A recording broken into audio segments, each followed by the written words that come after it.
বলতেছি শুনেন। কি কম? এই মাছের মালিক কই? এই মাছের দোকানে যে মালিক, সে 2 ঘন্টা আগে মৃত্যুর সাথে পাঞ্জল উঠছে, মারা গেছে, মাটি দিয়েছি, এরপর কই আমি আর জানি না। এই যে এই মাছ বিক্রি করছেন আপনি আমার হাজবেন্ডের কাছে। আপনি কি ভাবছেন? কি ভাবছেন আপনি? আমার হাজবেন্ড মাছ চিনে না দেখে আপনি যে কোনো মাছ তার কাছে ধরে দিবেন? এই মাছ এক সপ্তাহ ধরে ফ্রিজে রাখছেন, নরম হয়েছে, পচা হয়েছে, পচা মাছ আপনি আমার হাজবেন্ডের কাছে কোন সাহসে বিক্রি করছেন? দিছি আমি তাকে বলদ বানিয়ে এই পচা মাছটা বিক্রি করে দিছি। কি করবেন করেন। আপনি দেখবেন আমি কি করব?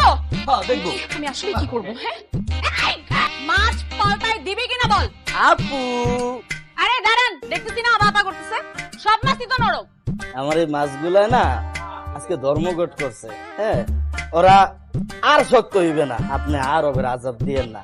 এই ভাই আমার থেকে মাছটা যে কিনছে টাকা আমি আপনার দিয়ে দিতেছি, আপনি নিয়ে যান। আপনি ভাই 500 টাকার মাছ কিনছিল তো, আরে 50 টাকা দেন। আর 50 টাকা দেবো। এই যে এই যে এই যে আপা, আপা একটা আমি 500 টাকা তো আমি বুঝলাম, 50 টাকা কেন আপা? এই যে আমি আর আমার হাজবেন্ড বাইকে করে আসলাম, তেলের টাকা কে দিবে? আমি দেবো। এই যে দিয়েছি আপনাকে। হ্যাঁ, আপনি জিতছেন আপা, কি ইচ্ছে।